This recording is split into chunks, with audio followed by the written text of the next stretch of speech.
A battle to the death. Classic albums clashing till there's only one left. A killer contest, but before we get to it, there's rules to this game, so let me tell you how we do it. 8 classic albums, 1 classic year. Draw 'em out the hat and chew the fat right here. We rate 'em, relate 'em, discuss 'em and debate 'em, analyze the beats and quote the lyrics verbatim.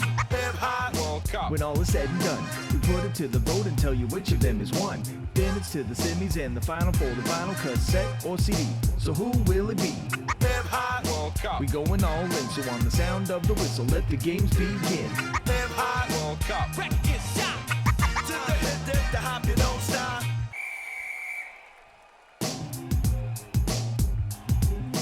Hello and welcome to Hip Hop World Cup, the podcast that pits golden age hip hop albums against each other in a contest to find the ultimate champion.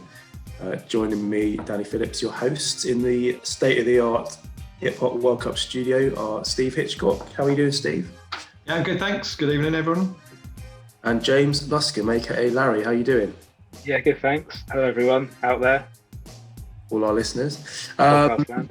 So this episode we're looking at 1995, which I think we're all agreed is an immensely strong year, like really, really strong. So what are your overall thoughts on 1995 in hip hop? Steve, let's start with you. I mean, it's an incredible year. So many great albums. Amazing. I've just so enjoyed just going through listening to all the albums. And as we'll find out in a moment, loads of good albums that didn't make the World Cup, which is what the World Cup's all about. But also, like, for me, this is one of the years where I think I first remember buying hip hop more seriously. So I've got more of that kind of emotional attachment that you two got in kind of previous years. So yeah, looking forward to kind of reminiscing about that as well. Yeah, because we were like 17, so we were proper, like, we'd formed a base, like we were proper into it. We knew what we liked and stuff like that. Well, you say that, but I bought some really dodgy albums in this year. Did you? Yeah, Bone Thugs and Harmony. Yeah, I got that. East 99 Eternal. Yeah, Gangsta's Paradise for my sins. That was a disappointing album. Yeah. The show soundtrack was all right. That was 95. There were some bangers on there, but not enough to be considered. No. 100%. And how was 1995 for you, Larry? Yeah, I think this is probably like 94, 95 is just the peak of it for me. I think, and like 95 especially, like I had no problem coming up with the top 10 at all. Which hasn't always been the case with other kind of years that we've looked at. And yeah, there were quite a few albums that didn't make it. I think like 95, like you say, like we were probably, I thought 17 was probably a little bit too, like, didn't we leave school in 95? Or was that 94? That was GCSEs, the end of GCSEs, I think it was. Yeah, so 95, like for me, I'm thinking like last year of school, like leaving school, first job, first kind of going out down the pub and stuff like that. So a lot of these kind of albums are just tied into like a golden period like of my life, I think. And that's why I've got an attachment to quite a few of them. Yeah, so many great memories. Yeah, really kind of memorable time in our lives. And this was the soundtrack. Yeah, absolutely agree with that. Great time. All right, so let's just recap the rules and how this all works for anyone who's coming at this for the first time. Basically, what we've done, we've taken a year from the golden age of hip hop, in this case 1995, and we've whittled it down to the best 8 albums from that year, using a highly scientific method, which is we haven't got enough time to go into right now, but we've got it down to our favourite 8 albums from this year. And then what we've done, we put all those albums into a hat. And we're going to draw them out in the first round, and we're going to pit them against each other. There'll be 4 matches in round 1 that come out of the hat, and obviously the winners will all go through to the semi-final and then through to the grand final in the Maracanã in Brazil. 80,000 spectators, probably more, 100,000. Massive occasion. So that's how it works. It's going to be a great battle, lots of great albums being pitted against each other. So Larry, I hope the True Score. I heard there was a software upgrade for True Score this week that came out. Software and hardware upgrade. I had some new bellows fitted to the machine. I got like a really viscous unguent as well to rub on some of the parts. It's it's running in tip top condition. It's absolutely purring today and this week. It's been validated by an independent body, and it's running quite hot because it's been a tough tough week for it, crunching numbers. But it's come out with some interesting figures for us. Interesting. Larry, there was some rumours on the internet that there's some was it the highest score ever or something? True Scores pumped out. There is, it registered a 4.75 on the on the True Score scale for one of these albums. History is being made as we speak. We'll save that for later in the contest, but it's the highest score yet that we've seen, I think. That's absolutely incredible. I can't wait to hear what that is. All right, boys, I haven't told you about this during the week, but I've actually lined up a very special guest for this episode. Joining us live after the final to give us his thoughts on the winning album will be Sepp Blatter, ex-FIFA president. We've got him on the line. We're just sorting that out now. We're just working that out. But hopefully, fingers crossed, he's going to be joining us on the line just after we announce the winner. So that's something to look forward to. Okay, so let's move on. It's a hefty fee to get Sepp in, I expect. He does like his. Well, I don't really want to get into that on the podcast itself, but let's say I had to refinance to get him on. But is that why you asked me for that money earlier in the week? Oh no, that was something else. But well, fingers crossed he's going to be joining us. So let's move on to the honourable mentions section. Well, before we tell you what 8 albums made it through, let's just talk about a few of the briefly about some of the albums that didn't make the cut. Steve, give me a couple of yours that you would have liked to have seen that didn't quite make it. Well, I am spitting feathers because one of my favourite albums ever didn't even make it into the finals. So Me Against the World by Tupac, and I just think it's an absolute travesty, and I'm going to be, I think, just berating you two all evening about that one. So such a shame that was not in there. Also, really like the Alcoholics album Coast to Coast. Something a bit different, but something that I really enjoyed at the time, and I like going back listening to. Yeah, some great Diamond D beats on that. I remember. I love that. Oh, it's just classic. And the ODB album, which is a real shame. And I think on that album, Brooklyn Zoo is one of my favourite ever tracks. I think ODB is just incredible. So I mean, some big albums there. Why do you think they didn't make the cut? Well, I don't know really. I think you two probably didn't give them a hard enough listen to, and some bias against Tupac maybe. Interesting. We can talk about that off air. Larry, let's have some of your honourable mentions. Yeah, I think just kind of to respond to that with ODB, ODB was on my shortlist, and I think it came in at it was number 11, but I didn't want all 3 of those Wu-Tang albums on there. And that one to me is the weakest, I think. Yeah. Not by very much. And I just don't have a particularly strong attachment to it. But I can see kind of why it was great that it's not on there. For me, the kind of obvious one is the Nonce World Ultimate mixtapes and Rotten Rascals. The one, there's only one really that I'm kind of a bit gutted that wasn't in there, and that is Living Proof, Group Home. Yeah, let's talk about that for a bit, because that is peak Primo. Yeah, I think it's the best. I think it's his best kind of work, like as a whole album.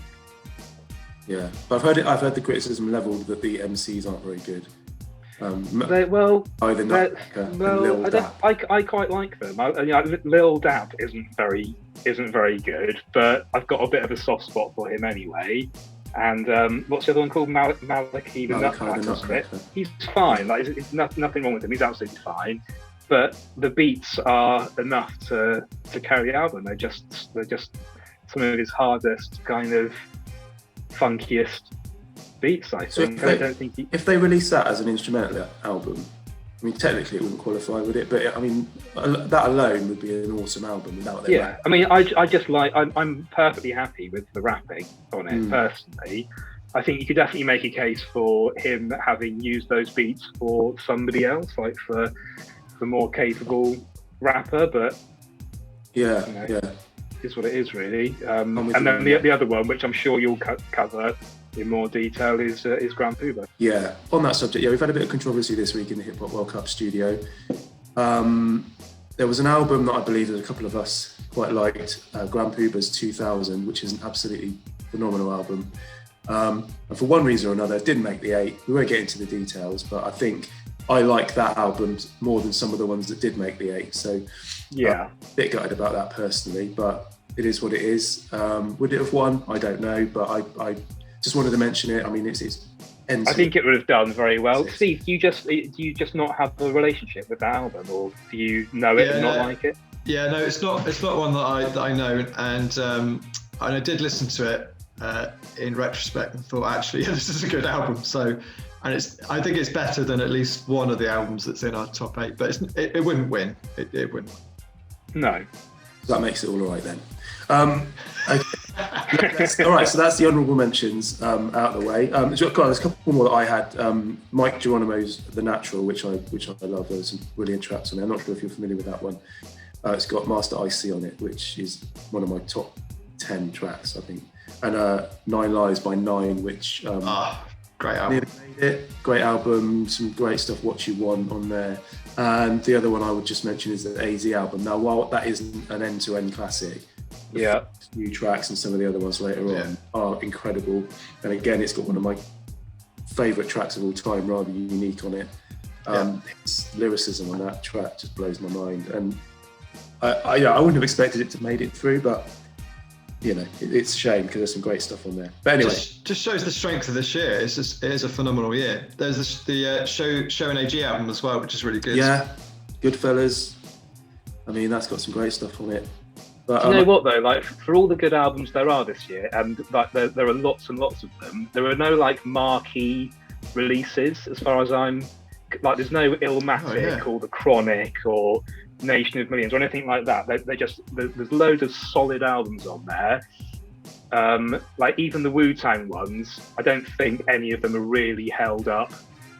Like maybe like Enter the Wu-Tang, is such an album that would kind of count as like a marquee album, but I don't think there are really any this year. I don't know if you kind of two go along with that. Yeah, I mean, I would say I think people were really anticipating the Raekwon album. Well, if it made it into 8, that is. I think you're right. I think there are no standout ones. There's no Chronics on here. No, I think it's more of a kind of a shift in the sound, wasn't it? This is like East Coast starting to kind of dominate with like a more rugged kind of sound, moving away from more of the kind of West Coast jazzy and more the jazzy stuff. So I think it's more of a shift this year than anything. Yeah, I'd go along with that. All right, so without further ado, we've got lots to get through. So let's talk about the lineup. Let's talk about the albums that did make it. This is the 8. So the 8 albums that have gone through to the Hip Hop World Cup finals are Raekwon's Only Built for Cuban Linx, Smif-N-Wessun's The Shinin, Dog Food by the Dog Pound, The Infamous by Mobb Deep, Jizz's Liquid Swords, Lifestyles of the Poor and Dangerous by Big L, Safe and Sound by DJ Quik, and Sittin on Chrome by Master Ace Incorporated. So that's your 8 teams that have gone through. Hip Hop World Cup, round 1. Hip Hop World Cup, round 1. Hip Hop World Cup, round 1. Hip Hop World Cup, round 1. Right, so we're going to go over to Steve now in our for the draw for round 1 in our state-of-the-art studio. He's surrounded by green screen technology that's flashing up all the stats and sort of figures about the albums that we're going to be talking about. And it's really, really sad that you can't see any of this, but it's stunning stuff. It's almost like he's floating in the middle of a massive volume. It's incredible. But hopefully, if we ever do a YouTube version, you could be able to see some of this stuff. And he's also joined by Jeff Hurst with him as well, but we don't have the rights to broadcast his voice as well, which is a shame. But he's actually helping Steve pick the balls up. So, bizarre oversight, really, that we didn't get that permission. I know, it's just admin, really, isn't it? So Jeff and Steve, if you could, let's have the first match out of the bag. Okay, Jeff, here we go. Okay. The home team in the first round is Dog Food. Hello. Okay. Dog Food. It's going to be against. It's a bit of a mismatch. Only built for Cuban Linx. Oh, that's a big one. That's a major match. Okay, so it's East versus West. Two massive albums from 95. Right, so match one is you, Steve. You're going to go first on this one. So how do you see this match playing out? Well, I probably kind of gave away, didn't I, my opinion in saying it's a bit of a mismatch. This probably represents the best album for me from this year and the worst album in this World Cup for this year. So I'll start if I can with like saying something nice about Dog Food. I think it does have some like, it's obviously funky. It's kind of got that West Coast sound, and I do like a couple of tracks on there. Dog Pound Gangsters, New York, and Smooth. I think those are good tracks. And there's some like funny stuff on there, isn't there? There's some stuff that kind of like, it's a bit, I don't know, juvenile. It's certainly not one that you want to play with your wife in the room. Yeah. But you know, there's some juvenile stuff, the Chronic and on, Doggy Stars. Yeah. That's what they do. Yeah. But that is a feature of this type of music, isn't it? Yeah. I think that's all I can say about it. And I know you two like this album more than I do. So, I'm going to leave it to you two to kind of probably sing its virtues. But I can talk a lot about Cuban Link because this is my favourite album ever. And it completely transformed my appreciation of hip hop. I don't think I'd ever heard an album that played from the start to the finish in the way that this does. Like the first track, Knuckleheads, and it's like there's no chorus. And to me, when I first listened to it, hang on, when's the chorus going to come? And it didn't. And I was like, wow, this is amazing. And for me, this is like pure RZA. He's just like sat in his basement. I don't know how he can be this creative, and then when you kind of couple that with the rhyming, this is obviously billed as a Raekwon album, but Ghostface Killer is probably a Ghostface Killer album, isn't it? As much as it is a Raekwon album, and Capadonna is also kind of excellent. And every time I listen to this album, I get something kind of new from it. It's a good long player. It's hard to listen to. But there's just so many great tracks on there as well. And even I think sometimes if I don't completely understand, particularly what Ghostface Killer is rapping about, it just flows so beautifully. They rap so well, these two together. So for me, yeah, if I could take one album to a desert island, I could listen to this every day for the rest of my life and I'd never get tired with it. So this will be an easy win for me. Yeah, I think you've nailed your colours to the mast there, Steve. What are your thoughts on this match? And more importantly, what does True Score have to say about it? But let's. This is funnily enough, like having listened to these albums properly over the last couple of weeks, I thought I liked both of them more than I actually do in reality. I'll start with Dog Pound because I'm a big Death Row kind of aficionado, and yeah, always had a soft spot for this album. But I think it's actually just that it comes down to a few kind of tracks that I really like on it. Those being sort of Let's Play House and I Don't Actually Like Getting Paid, which are two of my most favourite tracks ever. And I know, Danny, you kind of feel exactly the same about those tracks. But you've got it kind of the first couple of tracks, like Dog Pound Gangster is really good, Respect is really good, and then it's all quite average up until sort of that run of Big Pimpin' 2 through to I Don't Actually Know About Getting Paid. And then after that, I just found myself kind of skipping through quite a bit, to be honest. And I don't know, I mean, as an act, I really like Daz and Corrupt, and I like everything they contribute to Death Row as a whole. But I think this album, for me, just kind of goes to show how important Dre is in kind of tying everything together. Like with this album in particular, like Daz produced, I think, all but one track on it. And there are some brilliant tracks on there, and he's produced brilliant tracks for other artists, like Tupac being an obvious example. But I think with this, you know, there's always a bit of controversy over who actually produced Doggy Style. Like Daz and Warren G claim that they kind of were largely uncredited producers on that album. And Suge Knight said that Dr. Dre didn't produce Doggy Style at all, and that Daz and Warren G did it. But he's like a really unreliable kind of biased witness. I don't quite buy into that, but I think the truth is probably that Daz had like a lot of input into kind of Doggy Style.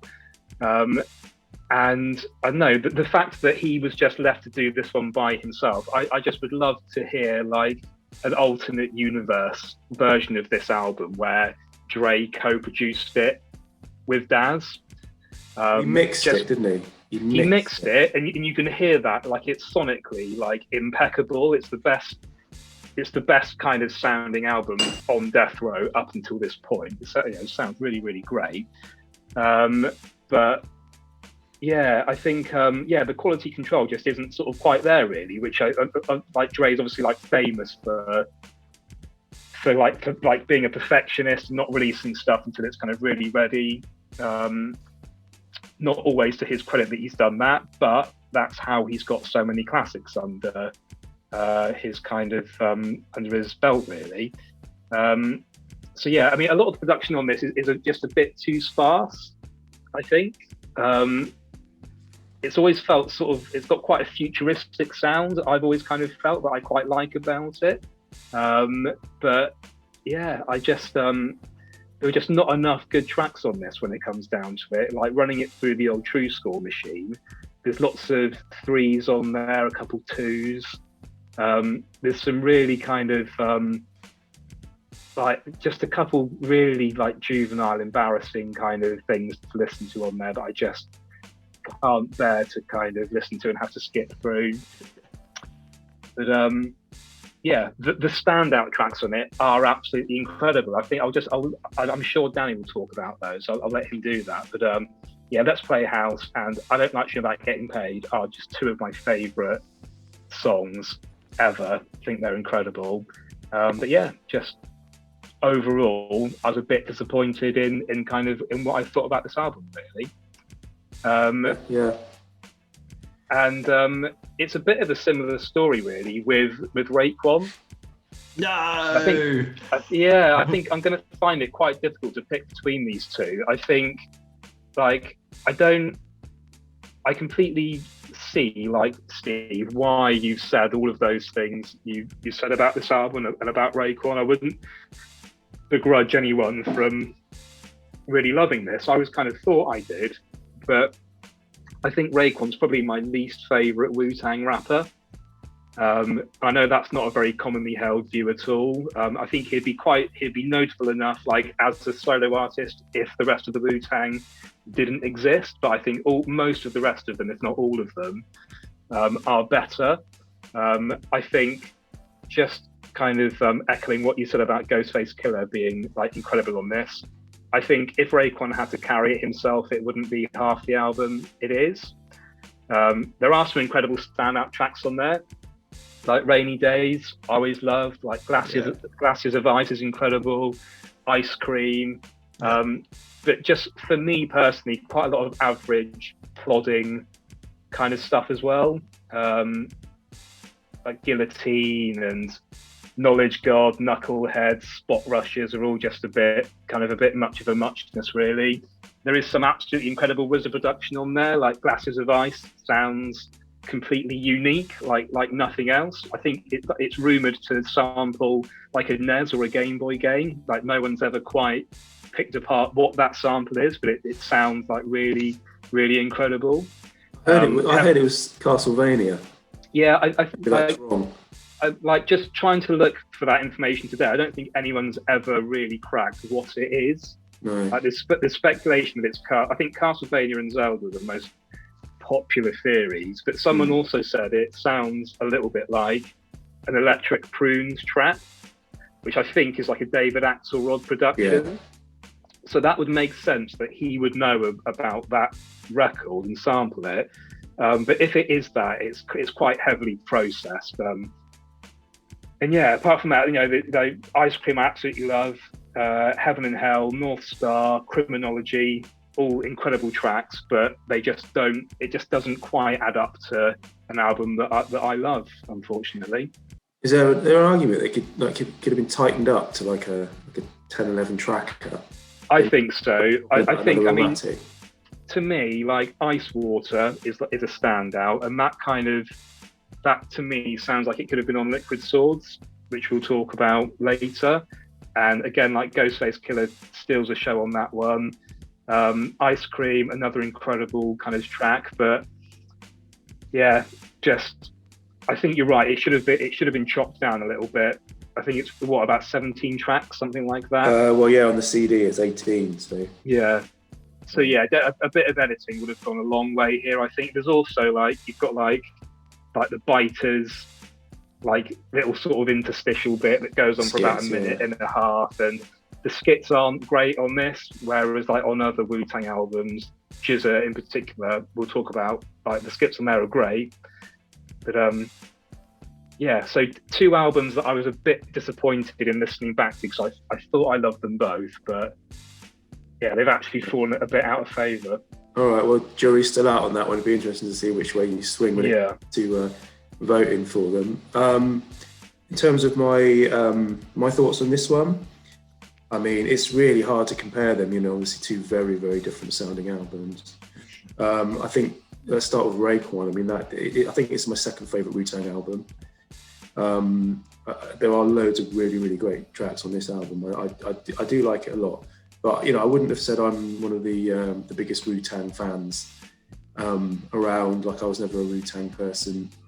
I liked them, but I was always a fan of the smoother stuff. So their stuff was very hard, very raw, all about the lyrics. Sort of they could just be rapping over anything. RZA just throw like really rough, raw beats down there. It's more about the rapping. And that was never really me, but I do recognise this is a really, really classic album with loads of great stuff on it. I listened when I was listening back to it. It really struck me how great Incarcerated Scarface is. It's just really the way it kicks in, the snap of the beat. Just the way they come in, and the hook's really good as well. Really memorable hook. So yeah, I love that. And Rainy Days, like you say, Larry, always fascinated me back in the day. That was really, really an interesting track. A really sloppy, quite messy, chaotic beat. Little bits coming in and out. You can hear him playing about with the pitch of the sample, the string sample, and moving up and down, sort of making it play randomly, really fast. And then there's a bit towards the end where he drops the beat out completely down to the sort of bed of effects, and he brings it back in again. I think really, really digging into that sort of abstract hip hop down there. Really strange. A lot of the singing on the album doesn't match the sort of key of the beats, which is bothers me. I know he was probably going for that, but that doesn't sit right with me. And Blue Raspberry on the vocals as well. Wonder what they're doing now. But yeah, so there's some great stuff. Glassy Advice, as you mentioned, is a standout.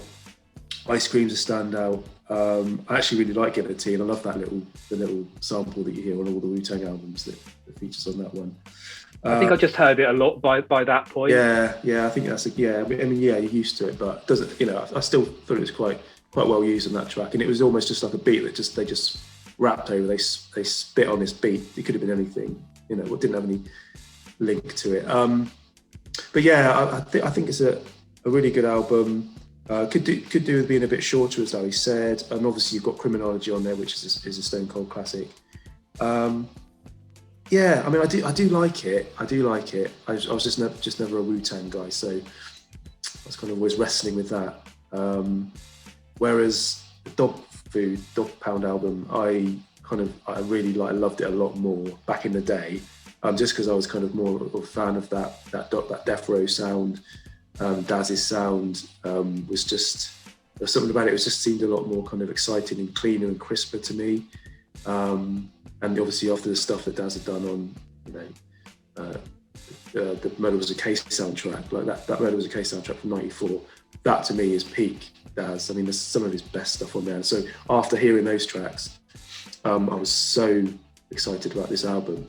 And when it came out, I was, I loved it at the time, but there are a few things I do kind of listening back to it now think, like they are, essentially, they're keyboard beats, but not in a kind of not in like good way that like Chronic had keyboard beats. It's quite a thin sound. I feel. Like compared to the Chronic, some of Dre's stuff sounds a lot fatter and a bit more rich. Whereas a lot of these sounds and the snares and the drums it uses are quite thin, and they're quite. It's a completely different sound. And I can hear the differences between the sound. Like I can quite believe that Dre did produce Doggy Style when you hear it in comparison to this. So yeah, and I think in terms of this one, there are some absolute bangers like Let's Play House. I quite like Riding, Slipping and Sliding as well. The beat on that is really, really interesting and funky. But I agree, it kind of does tail off a bit after I Don't Like to Dream About Getting Paid, which is a great track. After that, like I'm looking back on it, I can't really remember like how some of them go, even having listened to it recently. So, they're not very... Reality is a really good track. Reality is amazing. And it's really long, but it doesn't outstay its welcome. Yeah, and I remember I used to love how it just kept playing at the end. The beat just keeps going, and it's great. So that brings it back a little bit. But then you've got like One by One and So Much Style at the end, which they just sort of happen at the end of the album. So yeah, I'm like you, Larry. I like this less now listening back to it, but I do still remember the impact it had on me at the time, and I do love it, like so much of it. So this is a hard one for me. I'm like, Raekwon is a stone cold classic regarded as, whereas I've got this sort of personal attachment to dog food, which is going to make it quite tricky for me to vote. Yeah, that's exactly how I see it, really. Yeah, I'm a bit more personally attached to Dog Pound, but yeah. It's the old favourite versus best debate. It's like, what do you go for? But let's put it to a vote then. Let's see who's going to win this tie. Steve, let's come back to you. What are you voting for? I think it's pretty clear, but... Yeah, you know what? This is World Cup hip hop, and I need to remind you you've got to put the best album through. And I think True Score. I think I know what True Score's going to pick here, and I'm picking Cuban Linx. Interesting. Okay, all right. That's one vote for Cuban Linx. Larry, what are you going for? True Score. There is a True Score winner. There's not much in it, but I think I probably would go along with it anyway, and I feel a bit like I'm betraying the Dog Pound here, but I am going to go for Raekwon on this. Okay, so that's it. That's it. It's that's 2-0, so that's going through. But let's just go.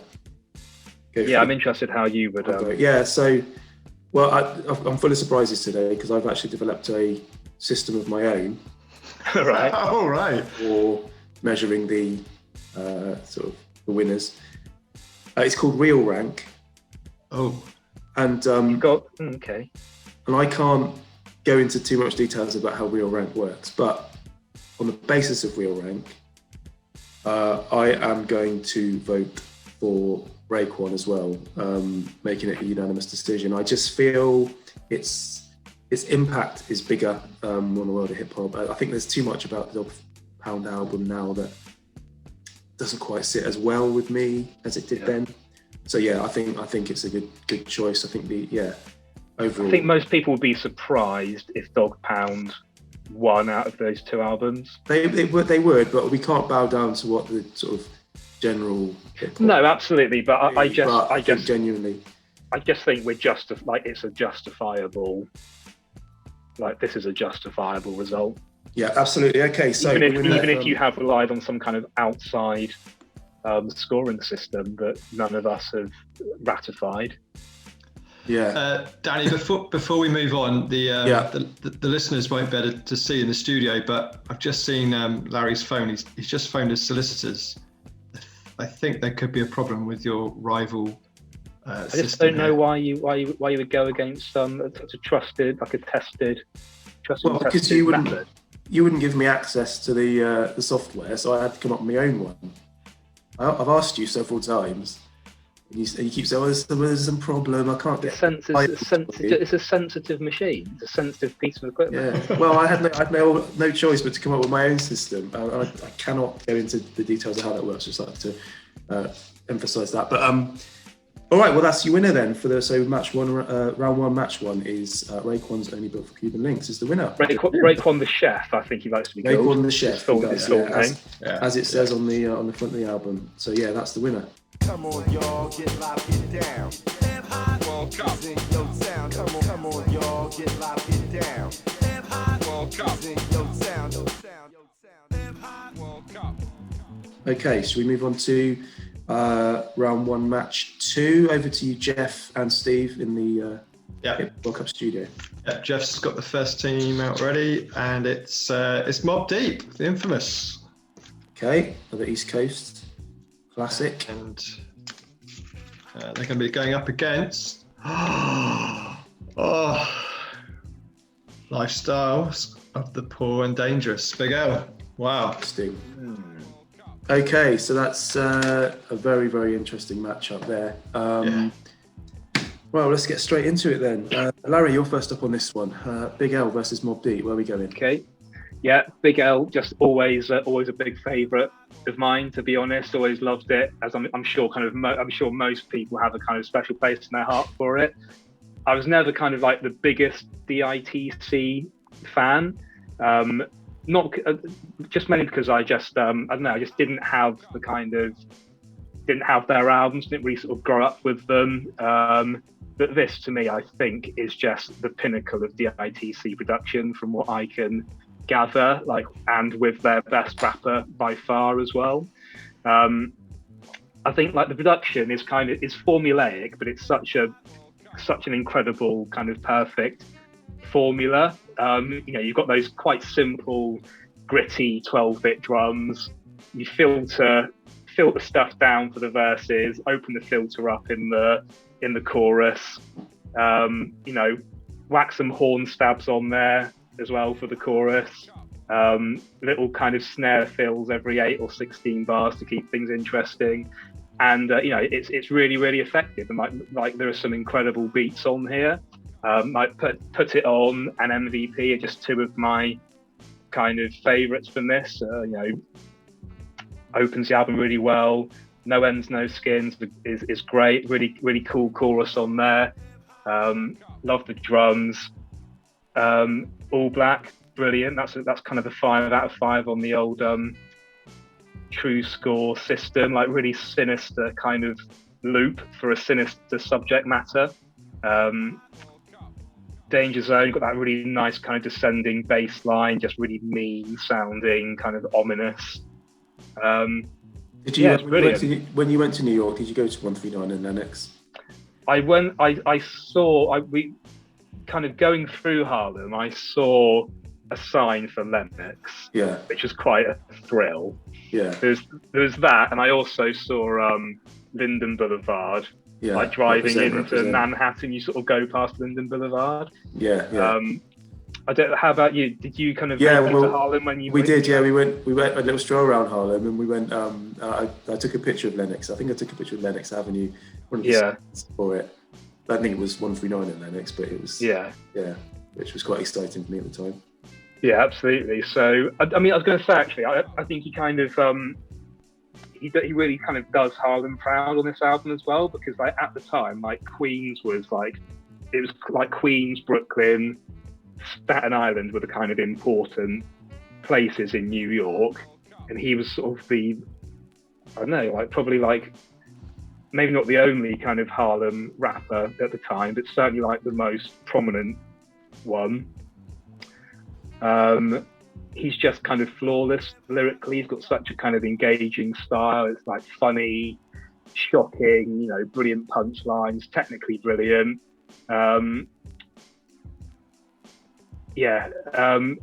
Just going back to the beats, I think although it's a great formula, and I like kind of what they do with them, it does kind of start to wear a little bit towards the end. It all really does kind of stick to quite a template if you sort of listen to them all critically.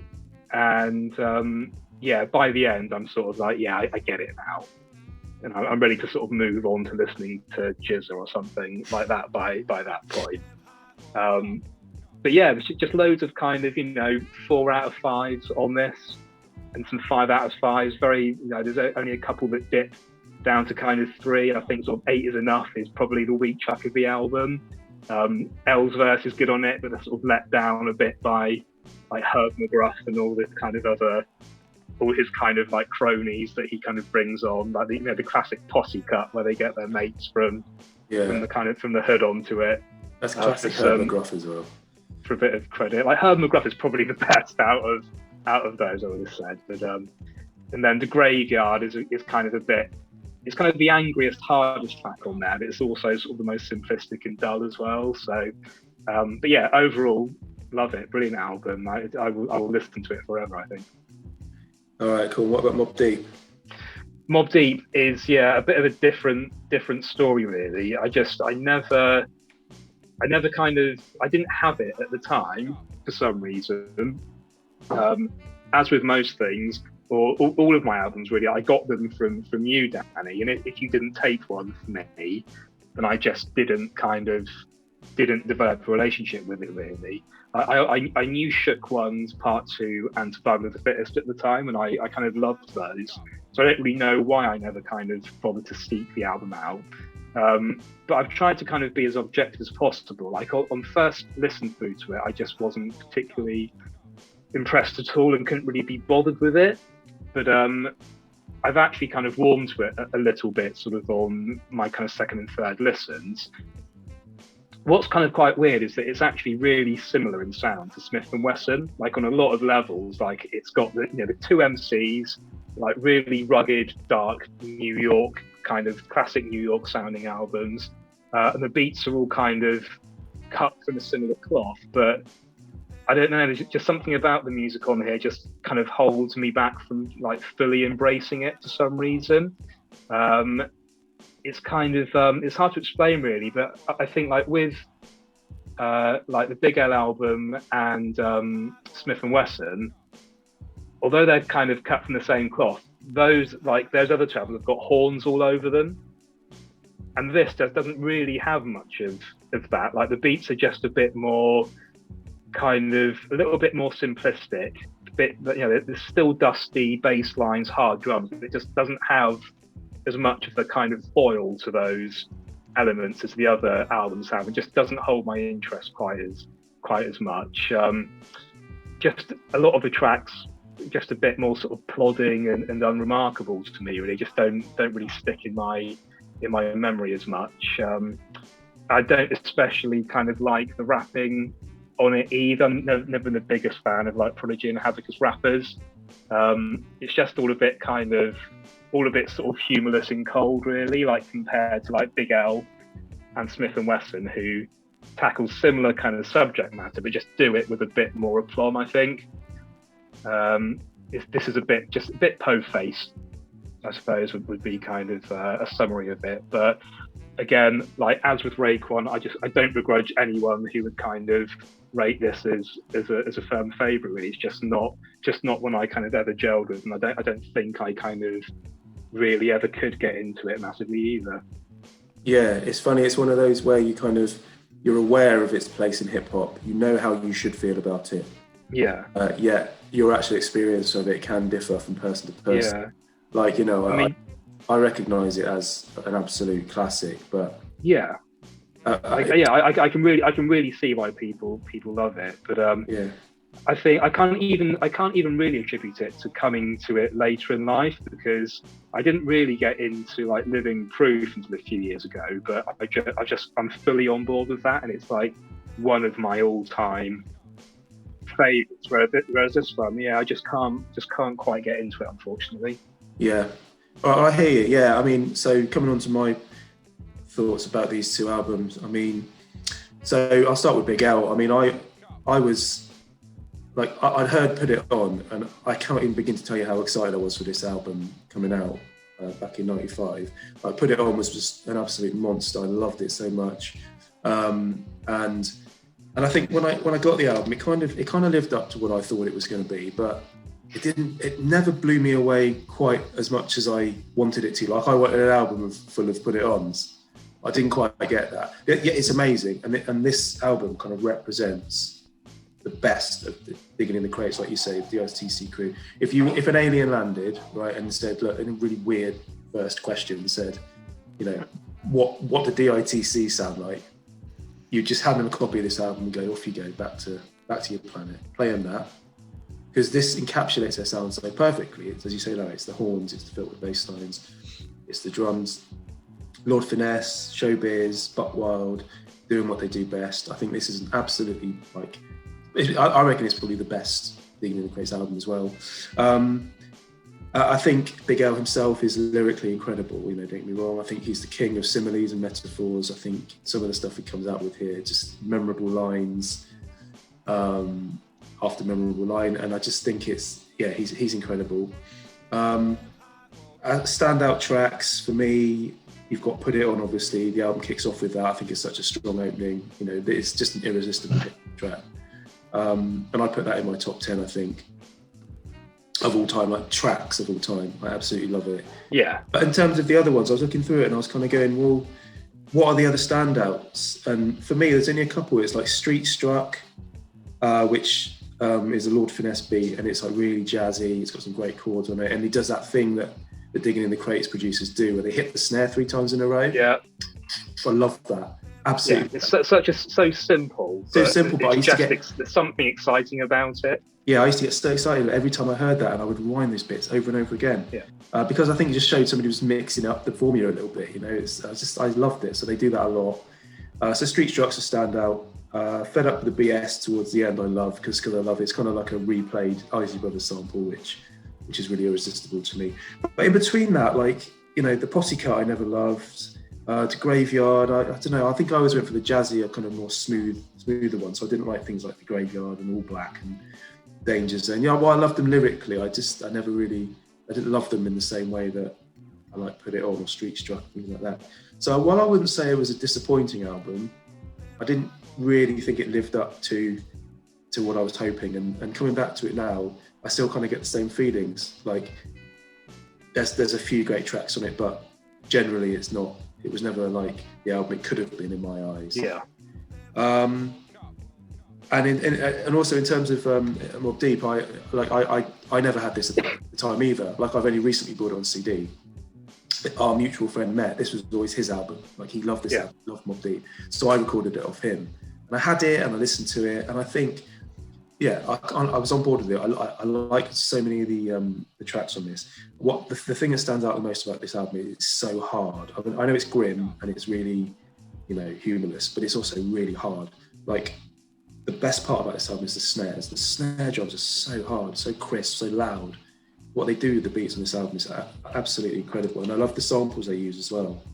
Like Up North Trip, when the sample choice there is just phenomenal. I like those samples that really just have this real kind of instant punch to them, and they come in and they get you going, coupled with a really strong beat. So I love the production on it. The beats are brilliant, and Right Back At You is so hard and so good.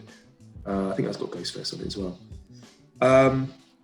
But like you say, very moody, very dark, very one note, a bit repetitive. You've got to really love them to be into this album, and I just don't think I ever did. So while I recognise its place in the hip hop pantheon, I hear that it's a classic and I get it, and I get the sort of picture of New York and hip hop they're painting. It just doesn't speak to me in the same way as some other albums. So this is another one I'm going to find really hard. Like there's 2 albums I love, I like a lot, but I just don't know where I'm going to go or which one I prefer. So I'm really going to have to turn to the real rank system on this one, boys. But let's get Steve's thoughts on this matchup. Yeah, wow. I think this is a really great matchup, and I think you've both kind of summed the albums up really well already. So for me personally, The Infamous is an album that I've liked for a long time. I don't think I bought it in '95, but not long afterwards. And I just loved its raw and grimy sound. And for me, you two might disagree here. Shook One's Part 2 is like, for me, it's like the epitome of hip hop that I like. I love the beat. rugged, raw, and actually for me, like the rapping is like almost perfect. The way that they both flow through the whole track is amazing. And Prodigy's first verse, I think, is one of the most iconic in hip hop. And I think if I ever kind of want to get in a certain like hip hop mind frame, I put Shook One's Part 2 on, and I'm just there. I think it is incredible.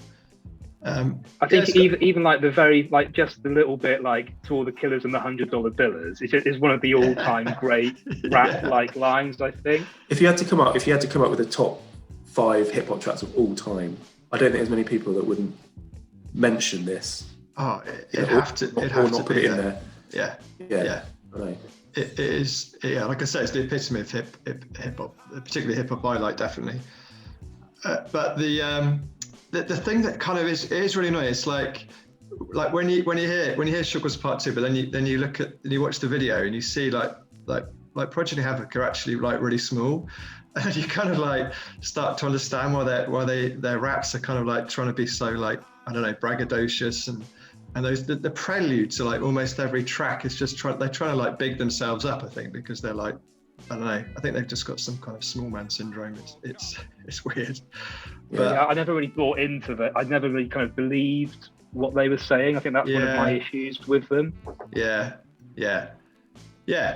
So, you know, that was an album that I really love. And then for Big L, the Big L, it was like, I don't know, I always liked it, but I never kind of like thought, oh yeah, it's one of my favorite albums ever. But listening to it over the last week, I actually think it's a really amazing album. And I'm not sure I'd have ever said, like you said, Danny, it would be like, you know, if you wanted to play some of the DITC album, I probably wouldn't have suggested that, but you're right. And it does have amazing rapping. I think, you know, it's such a shame Big L isn't still with us, because he would have produced some more amazing albums, I'm sure. But I think I like all the tracks on there.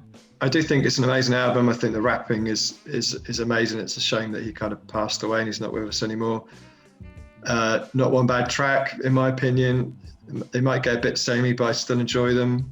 And the tracks that I really like are like MVP, Street Struck. I really like The Graveyard. I like that one. And Let 'Em Have It L. So this is a really hard tie for me. One I thought, actually, you know what? You know, if you'd have asked me 2 weeks ago, I'd have said Mobb Deep without even like, you know, missing a heartbeat. But now I'm just really not so sure. Having listened to Big L again, I think it's aged really well as an album. What I've always what's always struck me about Street Struck is that I love how he advises against the street life, like in that record, and then spends the rest of the album like advocating it like quite fully. Yeah. Bit of a hypocrite. Not sure. I wonder if he kind of appreciated the irony of that.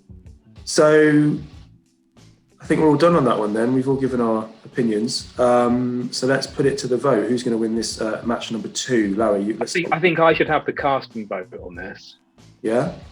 Okay. I think so, because I think you're quite confused, Danny, about which way you're going to go on this one. I think Steve wears his heart on his sleeve, probably a bit more of it, but I'm not completely sure now that he's kind of said his piece. But I think that might be an interesting way to do it. Okay. Well, let's start with me then. I'll go first and cast my vote. I'm really, I find this really, really hard, because what I've got is Mobb Deep as an album that I never came to myself. So I kind of came to it secondhand and was never fully into it at the time. But I've got Big L that I did have an attachment to at the time, but I feel there's too many weak tracks on it.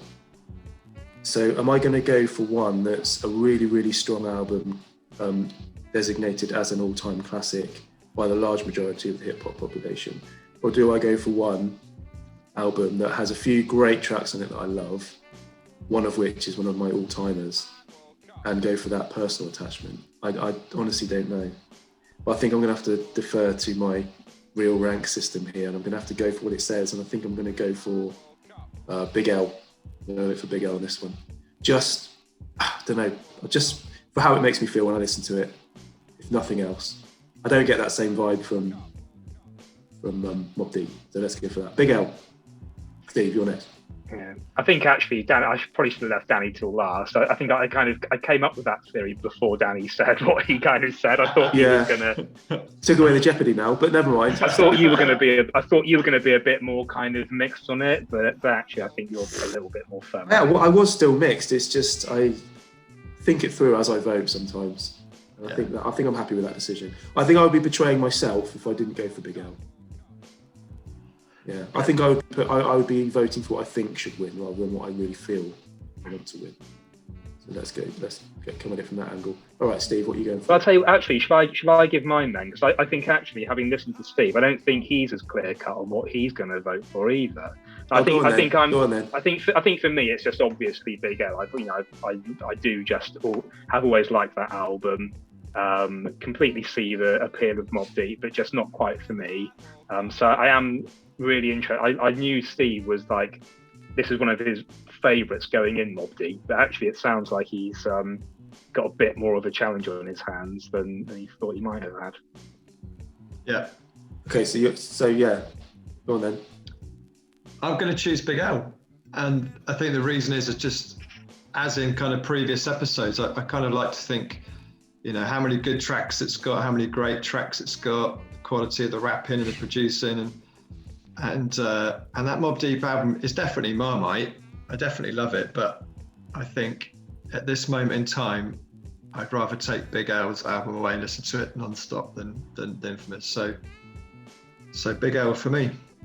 That's good. I'm glad that's unanimous, because I know, like, me and Danny kind of normally agree on things, and quite often you've kind of missed out on your ones going through. So it would have kind of wouldn't have sat quite right if you didn't agree with that. So I'm quite glad you go along with that. Yeah, I think as I talked you through, I think I made the right decision. I think as I said, I would be betraying myself if I'd have put Mobb Deep through, because that was never my album. But cool. So we've got our winner of match 2. We've been going for an hour, boys. This is a hard year. It's a hard year. Yeah, this is a hard year. So there's your first 2 through to the semi-final. Raekwon and Big L.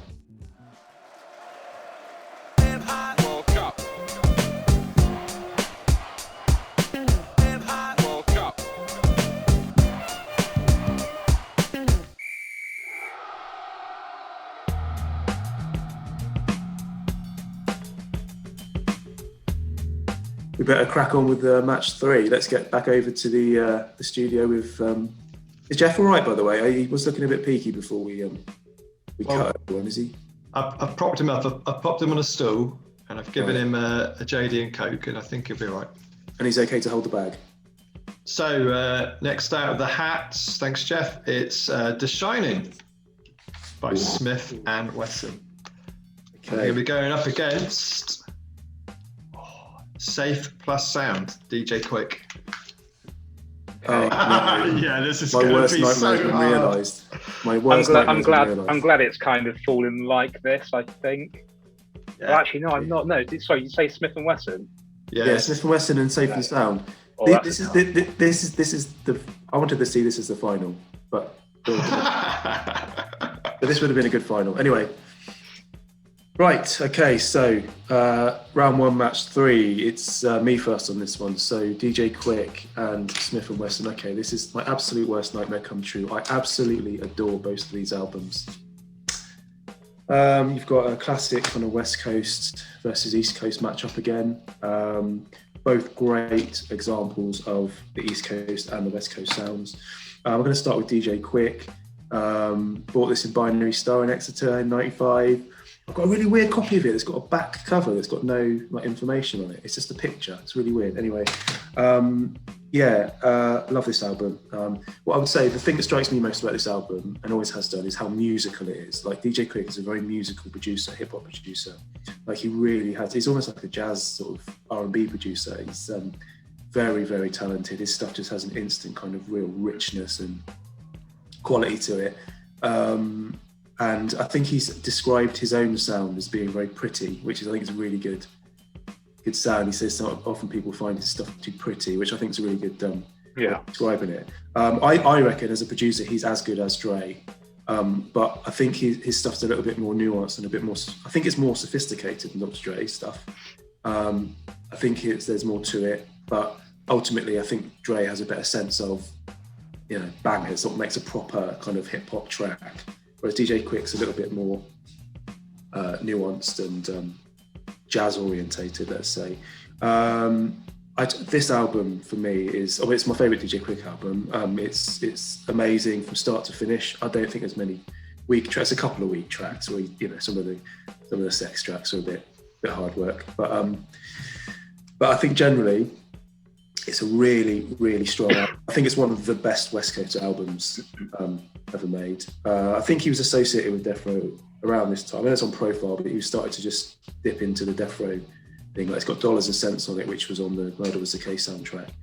Standout tracks, I think, well, as I said, they're all good. For me, Something for the Mood is my absolute favourite of this album. I just think it's brilliant. It's really long. It's got flutes. It's got all sorts of synths in it. It's just a really, really great example of musicianship. Get At Me, the first track, I believe it's just comes in really strong, and I love how he's just kind of dissing all his old sort of camp mates. I think it's aimed at AMG. Get At Me. I think he's having a go at AMG. I think AMG did something bad. Really?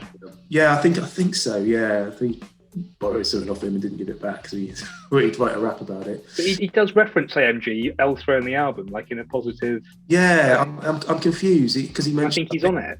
Bitch better have my money and run and stuff like that. And I think he's having a go at somebody, but I'm not 100% sure. I should have looked into the backstory of that before we did this. But as a track, it's amazing. It's got that cameo sample on it. I think it's Rigor Mortis.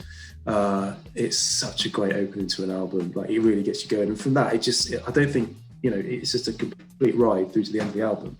So many great tracks on it. I also love Summer Breeze as well. I always love that one. Let Him Have It. It's a really, really, really good album from start to finish. I can't really fault it. Moving on to Smif-N-Wessun, I think, again, this is, if I had to draw up a top 10 albums of all time, it's in there. So we're dealing with two of my favourite albums of all time. This, again, if those aliens came down and said to you, look, you know, we've heard a bit about these beat miners, you know, give us an album to take away that represents their sound, I'd hand them a copy of this and say, look, this is the beat miners. This is what they do. Again, it's very much of those jazz samples, the filtered bass lines, but there's a real raw kind of dirtiness to their sound that really, really works. But it's just there's something about the way Smif-N-Wessun, they kind of flow on the beat, and it just suits that beat miners style really well. Really gritty, really raw. The flow, the interplay between them is amazing. In terms of standout tracks, I think Hallucination is one of my all-time favourite hip-hop tracks. Love that. Love the Mini Ripperton sample. And I just love the story they tell in it. Just love the beat. I mean, I think they must use that Whatnauts, Why Can't People Be Colours 2 break on every single track on this album. They know their drums, and they've got certain drums they love. So sometimes it's a little bit samey, but you know, I love their production style. I love the beats they use. I love the samples they choose. It's got a bit of Black Moon on it, very jazzy, and it rounds out the album with PNC Partners in Crime, which has a one-way sample on it, and I love that track. I mean, I love the original, but the way they use that sample is just incredible. So for me, this is going to be a really, really, really difficult decision. And I hate you, Steve and Jeff, for pulling these two out of the hat against each other, because it means one of them's got to go home. One of them's on the plane early. I don't like that at all. So I'm going to sit and mull over it for a bit while I listen to both of you. But we'll have Steve next on this one. Yeah, I think I feel same to you, Danny. This is another great matchup, and we know this World Cup was going to be just a bloodbath. Really, it's so hard to choose between some of these albums, and like you said, East Coast versus West Coast. Like the DJ Quik album, it's, I don't know. I think you two are much more familiar with that kind of the technical side of things, and but I don't know. I kind of even I could spot like all the kind of great samples that he used, and so that kind of like makes it really kind of enjoyable to listen to. It is really quite funky, and there's so many good tracks on there, and 2 or 3 classic tracks as well.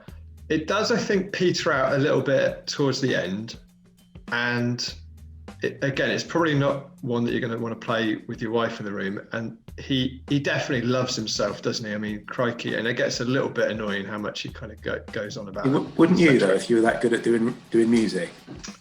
You'd love it. Yeah, but I think I'd have enough self-esteem not to kind of like put it all over the records all the time. I mean, I don't know. So yeah, but great album. Definitely his best album. The Smif-N-Wessun album. It's just got such a great sound, and I think both of you probably know that this is definitely right up my kind of avenue in terms of what I love, the kind of more rough and rugged sound. But I guess also kind of similar to DJ Quik, some amazing choice of samples as well. I definitely don't think there's a bad track on this album. And Danny, it's really interesting to hear you say that you put this in your top 10 albums of all time. I think I probably underrated this album. I think this is the out of the whole of this World Cup, it's been the one album I've come back to and thought, even more than Big L, what an amazing album this is. And those 2 classic tracks, Hallucination and PNC, I just think are just on another level. But yeah, like so many of the good tracks on there, Recognise, Sandboy Burial, Bucktown. Bucktown's amazing as well, isn't it? You've got Keep It Moving, Bucktown, and Stand Strong all in a row. Stand Strong. And the ones either side of that are brilliant as well. So but then you get into that run of 3, it's like... Well, Home Sweet Home's good, Let's Get It On. It's just a cracking album. So, yeah. But because they're almost like kind of like they're opposite coast, opposite sounds, it's really hard to choose. It is really hard to choose between them. So yeah, I'm gonna have a bit of time to mull that over while Larry tells us what he thinks. Yeah, I think I'm surprised actually, Steve, that not surprised, but I didn't think that you were so as into like the Quik album as me, and you're probably not into it as much as me and Danny, but it's nice to hear that you do really like it. Yeah, I don't think I really realised how much I liked it until I gave it another kind of listen, and it was like, yeah, one of those ones that I'd not that I slept on or anything like that, but I'd just forgotten that I liked it. Yeah, I'd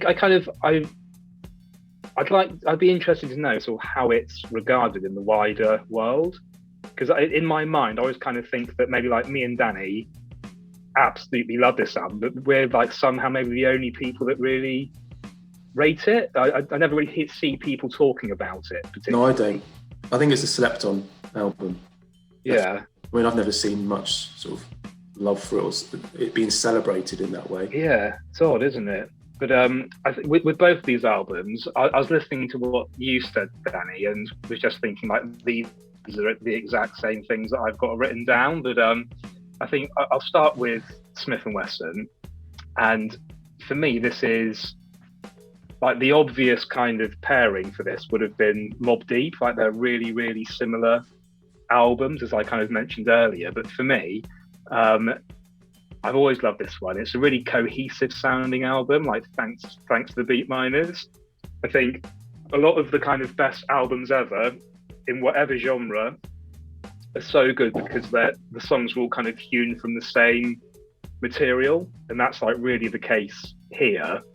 I just kind of like the sort of template of their sound, like the atmospheric, dry, dusty, hazy kind of soundscape. Like when I first started making hip hop, like this was my template for doing it. This is what I was trying to kind of mimic, and it didn't really occur to me before today, actually, but that track that I sent you both the other day, like that is this album, like all over it. Like it just shows how deep in my kind of subconscious it is that I just make tracks that emulate it without even kind of thinking about it. So yeah, I mean, in terms of standout tracks for me, like Let's Get It On has got probably my favorite sample ever, like that mandrill sample. I love the kind of the track that it samples. I after the race is really great.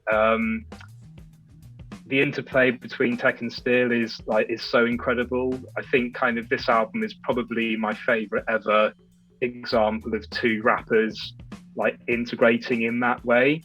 I think, not that I'm like the biggest like Run DMC fan or know their albums well, but I'd say they're the only kind of duo that really match up like that kind of level of interplay. Maybe they're a bit better than Smif-N-Wessun, but Smif-N-Wessun are just absolutely great with it. There are no weak tracks on the album whatsoever. I think Home Sweet Home is probably my least favourite track, and I don't think it's a particularly inventive way of kind of using that Roy Ayers sample. It's been done much better. So that's the only 3 out of 5 for me, but there are loads of 5s and 4 out of 5s. Tired of listening to, really. I'm starting to think we might know which album has got the unprecedented 4.75, was it? Maybe, but we'll I'll save that information for later on, I think. But not this one. Yeah, no, it would need more. It would need more 5s. Yeah, maybe it's got 5s. It's got 5s on it, definitely. Like Keep It Moving, absolutely love. But again, it's just sort of my my template, really. And it samples Paul McCartney drums, which you don't hear very often in hip hop. Mama Miss America. Mama Miss America, also used on Common, This Is Me, I think. Me, yeah. And probably some other stuff. So yeah, absolutely love that album. And yeah, it pains me to have to put it up against DJ Quik, because that's another album I'm just absolutely in love with. I actually, like, bizarrely, I found it quite difficult to properly gather my thoughts on DJ Quik, because, like, there aren't any standout tracks on the album. They're all good. There's, like, the only kind of bit that it really dips for me is, like, as alluded to earlier, like, Let Me Eat It and Can I Eat It are just a bit kind of too embarrassing and juvenile to listen to, even by yourself. And Can I Eat It is probably the weakest beat on the album as well. Yeah. But with that negative kind of side out of the way, I think I'd probably go as far as to say it's like musically the best hip hop album ever. A bold statement. It's bold. Yeah, I think it's like you said, it's more of a sort of R&B kind of jazzy thing. I've put here that it's more of a kind of soulful funk album, basically. Like, there's no boom bap to it whatsoever. Like, the complete opposite of most of the other albums here, especially like comparing it to The Shinin, like we are here. But yeah, it's just on another level musically. Like, the musicians, it must have been like a really expensive album to make, I think. Yeah. I think, like, I don't know if I haven't got the line notes myself, but like Wikipedia says that it's got like 3 bass players on there, which doesn't surprise me. Just kind of says it all. Like, the bass work on this, like, it's just impeccable throughout. And it's got Rob Fonk's The Bacon on guitar. Yeah, just incredible. It's kind of like that Dr. Dre method of working with musicians, taking to its logical conclusion, really. And as much as I love Dre, I just don't think, like you said, I don't think he's made an album as musically good as this before, even though he's kind of a more important producer to hip hop. I think Quik is just such an unsung hero of the West Coast, and this is the best thing he ever did, like both of you have said. It's just all the little details in there, just like listening to it critically today on a good pair of headphones, really kind of listening out. And there are things that I heard today that I've genuinely never heard before, and I sort of thought I knew the album inside out, but it's just so layered. Yeah. And there's little things, just like the scratching that it does on it, and there's the little like for films and things like that, and the way it's all stitched together, and they go in from one to the next, and it just flows so well. It's just like, it's more like a kind of like a Parliament album or something like that. It's obviously really heavily influenced by Parliament and kind of similar kind of acts. But he's also got a really good voice, I think. I've always loved, like, ever since, like, the first track I heard of his was Tonight, which I heard on the old Pete Tong radio show, and I loved him. But like, since day one. He kind of got a bit of an easy kind of sound. His voice a bit sort of nasal, high pitched. High pitched. But yeah, great rapper, like really good lyrical content. Like the whole album is just so summery as well. Yeah, like it's a very pure summer album. Like Quik's groove being an obvious one, and something to the mood as well. You've also got like the digs at MC8, which are kind of just some of the best diss tracks since like the whole Ruth versus Death Row like episode. Like to have two solid tracks in a row, like Dollars and Cents and Let You Have It, both just aimed squarely at MC8. Just completely audacious. Yeah, one of the best diss tracks of all time. Yeah. Amazing I just stuff. never tired of listening to the album. I didn't really kind of realise quite how much I loved it before kind of sitting down today to kind of review it, basically. And it is the 4.75 out of 5. Oh, okay, so it's that one. Yeah. There's just pretty much everything is a 5. Okay, wow, this is strong. This is strong. The only bits like Digging You Out 4.5, It's Your Fantasy 4.5, Tangeray 4. The rest of it, it's just perfect. Like the way kind of Street Level comes back at the end with like Hurrah for the Funk, like the instrumental of that, but with the kind of additional instruments at the end. It's just love it so much. It's great. All right, well let's should we move this along then, lads? Let's see let's do our vote. Let's put it to the vote. I think it's pretty clear what you're going to go for, Larry. I think where I'm going to go with this, and I'm going to consult Real Rank on this.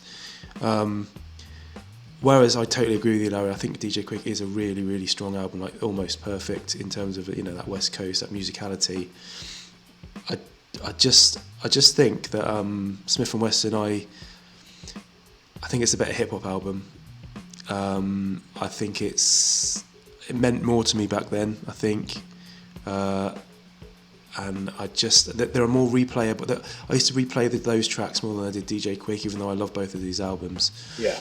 So yeah, I think Smif-N-Wesson's going to get my vote on this one. Okay. I have that at the top of my ranking system. So yeah, that's my vote. So that's one for Smif-N-Wessun. Go on, Larry. You go, and I'll do the casting one. I think just go. You heard how enthusiastic I was about this, and it is DJ Quik, but it really pains me to not vote for Smif-N-Wessun. Like there are not many albums that would beat out Smif-N-Wessun for me, and it's a shocker. It is like definitely one of my favourites. It's definitely a favourite New York album, really influential on kind of what I do. But Quik has just got too many good. It's a feel-good album, but Smif-N-Wessun isn't really. And that's, I think, why I kind of favour it. Yeah, interesting take on that. Yeah, I mean, it's such a difficult choice for me, but this is huge now because it comes down to Steve's vote on this one. This is like Brazil, Germany in the World Cup finals. A big gun's going to have to go out. A big gun is going to have to go out. And that's the beauty of World Cup hip hop, isn't it? That's what I keep saying. So absolutely. So for me, and just the only way I can decide this, I think, is my personal taste. They're two really great albums, really enjoyable, both of them. But my personal tastes are more with Smif-N-Wessun. I think I prefer the sound of the album. I think I prefer the tracks, and I think there's more classic tracks on there. So I'm sorry, Larry. The Shinin is gonna score a goal here, and they're gonna go through. Yeah, I can't really feel bad about it. Like I love this album as well. So yeah. I mean, it was another high scorer for me. It's brutal, isn't it? This is a brutal World Cup. Absolutely brutal. It's really sad to see DJ Quik go, but someone had to. This is almost like one of those sort of went out on penalties. It was 0-0 all the way through, like a war of attrition. I think if you put it to a public vote, 100 random hip hop fans of our kind of vintage, I think Smif-N-Wessun would probably go through. Yeah, they're not going to be tearing up the seats and stuff and rampaging down. No. down the streets at this verdict. I think it's the right outcome, but one, it's just sad that one of my favourite albums from this year has had to go out at such an early stage. World Cup. World Cup.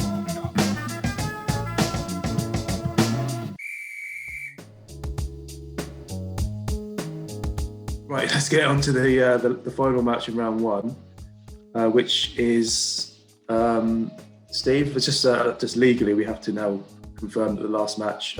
Yeah. Jeff was getting a bit worried then that we paid for him for 4 draws, so let's make the most of him. Yeah, so let's make it legal. So he's drawn out Master Race Incorporated, Sittin on Chrome, and the Genius Jizza Liquid Swords. Okay, well, an interesting matchup. 2 albums that I probably would never have expected to see up against each other in this Hip Hop World Cup final. But let's go with you first, Steve, on this one. What are your thoughts? Yeah, well, I'll start with Master Race album. So I think going into this World Cup, this was the surprise album to get through. I think for me, it certainly wasn't going to feature in my top 10. But having said that, it's a good album, and I really like Master Race. I really like the way he raps, and he's always got a really unique flow, got a really distinctive style. Yeah, really distinctive style. But he always sounds like his voice doesn't sound different, but he sounds different on each album. He is really capable of changing his whatever he's rapping about, or I think that's why he's lasted so long. And I like the samples that go on the album. I think it's jazzy and soulful, and it's definitely an album that's kind of grown on me the more I've kind of listened to it. I think sadly, it is kind of like the subject matter isn't all completely about cars, but it is not that, I don't think it's that interesting to listen to from that perspective. There's a couple of classic tracks, Sittin on Chrome is a classic track, I think, and Born to Roll, that that people are always going to kind of they're the go-to tracks on the album.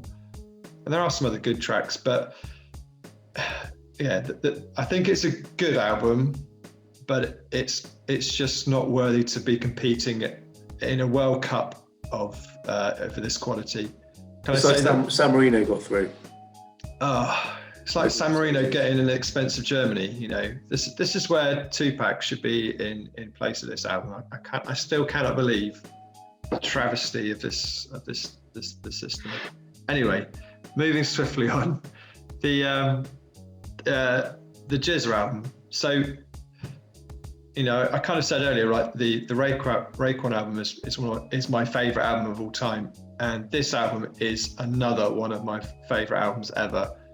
And I remember getting this for Christmas, and like I said earlier, we were teenagers at this time, and it's that kind of weird thing where my mum gave me some money to get myself a Christmas present because she never knew what I wanted, and then she'd have to wrap it up. And I just remember so excited. I can just vividly remember listening to this all over Christmas, and it kind of never stopped really. And for me, it's just another great long player, one that you just can't ever get bored of listening to all the way through. You don't kind of have to just pick a couple of tracks here and there. And it's another one that kind of showcases RZA. I mean, this is musically, it's so different, isn't it, from Only Built for Cuban Linx. RZA is just a genius, really. But I think the difference for this album from Cuban Linx is that Jizza is one of the best Wu-Tang rappers. He has a much more kind of metaphoric style, doesn't he? He's got lots of good punchlines. He's much more quotable, very distinctive, very complex rapper. And I think I'm the only person that thinks this, but Liquid Swords is my favorite song ever. I just love it. I think it might be because of the fact that this was a time when I was really getting really deeply into rap, and it's the first song on this album. But I just love the way it sounds. And I love Fourth Chamber. It's it's got a real rock sound to it, but I still kind of love it. And Labels is just such a clever track. It's just yeah, another standout for me. And it's a near perfect album. I think the last track, that Bible track, is the only song I'm kind of not bothered about. It's kind of gets to the end and I don't want to hear that track. Just stop there. So everyone always says that about this album, that Bible at the end. But I love Bible at the end. But I love Bible, but it's not a canon part of the album. It's CD doesn't only, fit. It doesn't fit. It's just like it's not even a Jizza song. Yeah. Why do they put it on there? Yeah. So so mismatch for me, and another wonderful Wu-Tang album. So it's a mismatch from Steve. Larry, what are your thoughts on this one? It's I can see, like with Master Ace, I can see why Steve would be a bit kind of miffed that it made it to the final 8. It's got a bit of a special place for me personally, but I see in there instead, or Living Proof or something like that. I think it's actually a bit of a difficult one for me to be objective about, because there are 2 versions of the album for me. There's the one that Danny taped for me, which kind of cuts out all the tracks he considered to be the weaker ones. So it's fit on one side of the C90 tape. Yeah. And then there's the actual album, which has got those weak tracks on there. So I expect Danny still considers those weak tracks to be the weak ones and the good ones to be the good ones. But yeah, I just got a real soft spot for the album for kind of reasons I can't quite place. Just sort of that kind of time in my life. Just loved listening to it. I can see why some people wouldn't be particularly bothered about it. But yeah, just like the good tracks on there, the standouts for me. For example, I mean, I just love the intro. I like the whole kind of idea of the album, and that intro is one of the best kind of hip hop skits ever. I think I just love how it sets the kind of tone for what the album's all about, and kind of describing how it's going to, like, the sound is a bit of a sort of mix. It's obviously New York, but it has got that kind of West Coast influence in some of the samples on there, and like Steve said, the whole kind of car culture kind of thing in there as well, is very West Coast. It's a really summery album, I think, as well, for some reason. The skits are kind of generally pretty good throughout. I don't know, yeah, I like people in my hood I love, and I've always thought that, there's that the kind of Britpop act Space. Like, do you remember those? They had a track called the Female in My Neighborhood. Oh, okay, yeah. That came out the next year, and you cannot tell me that wasn't a direct rip-off of this track. Like, it just has to be. So yeah, I love People in My Hood. Fat Cat Ride is like got one of my favourite like drum beats ever on it. It's just something I absolutely love about just the way that beat rolls, and I've tried to emulate that beat before. I just can't quite get it to kind of swing in that particular way. Produced by a guy called Louis Vega, and I always wanted the same Louis Vega. Not the Louis Vega. It's not the Louis Vega from Masters at Work. Yeah, a different one. Yeah, it's a weird one. Yeah. So yeah, a bit of a funny album. Like I said, I've got a real soft spot for the tracks that I love on it, but the ones that Danny left off that recording were kind of left off for a reason, I think. Like there's quite a lot of... Do you remember what they were? Yeah, there's kind of Eastbound didn't make it onto the album. Yeah. The B-side did make it onto the album. That's a little bit weak. And actually, like, the B-side, the beat on that sounds like it's kind of from the same sample as INC Ride. Yeah. I don't know if it actually is or not, but it sounds really similar, I always kind of thought. And then Turn It Up didn't make it onto your version. Ain't No Game didn't make it on. Freestyle and For Da Mind and Born to Roll all didn't make it on. So the ones that are on there, so you've got the intro, you've got INC Ride, What's Going On, which is great. The B-side, Sittin on Chrome, People in My Hood, Can't Find Me, Terror, The Answer, Fat Cat Ride. They're just all absolute classics. I love all of those. They are brilliant. So if the whole album was as good as that, it would be an all-timer. But I can see that it made it onto this list on a bit of a kind of technicality. Yeah. Really. And what about Jizza? What are your thoughts on Jizza? Yeah, Jizza, like Steve, this is like a very special album for me. One that I kind of obsess over quite a bit. I think sort of every year or so, Danny, I'll kind of send you a random message about this album, just saying, how about that album? It's so incredible. I think it's undoubtedly for me the best Wu-Tang album. It's not too long like the Raekwon or Ghostface albums. There are no weak tracks whatsoever. I think like Jizza is an impeccable rapper. I think a lot of rappers would have him in their top 5. He just sounds kind of really authoritative to me, like hence like the Genius name. Yeah, it's incredible sort of how Wu-Tang had so many good rappers that all sounded unique. It's like just such an incredible thing for that to kind of, them all to find each other. But he's just the kind of the best one. Just comparing it to like DJ Quik, which I kind of said was like for me the quintessential summer album. Like this album just sounds like winter to me. It's just such a cold, desolate, kind of dark album. I don't really like listening to it like outside of like autumn and winter. It just fits that mood. Like being out, walking in the cold, listening on your headphones. This is perfect for that. I just like the skits on this are incredible. Like the intro about like the Shogun and the Decapitator. Like it really sets like the story for the mood of the album, and then it's bookended at the end with that skit. Bit of movie dialogue about having one's throat cut. Yeah. And it's sounding like wailing winter wind. I just love that. And all the little kind of bits in between about, that was the night everything changed, and, bad dreams are only dreams. All that kind of stuff is great. It's such a cinematic album, basically. And like those kind of skits only just go to serve that theme. Just some of the kind of lyrics in there, like picture bloodbaths and elevator shafts, like really descriptive, kind of almost like a horror element to the album. And one thing that's always really impressed me about RZA is that he can take like soul samples and make them sound like they come from like a horror film or something. Like I think up until the point where I started kind of realizing that like where he sampled from, I thought that he sampled from films a lot more, like not just the dialogue but the music.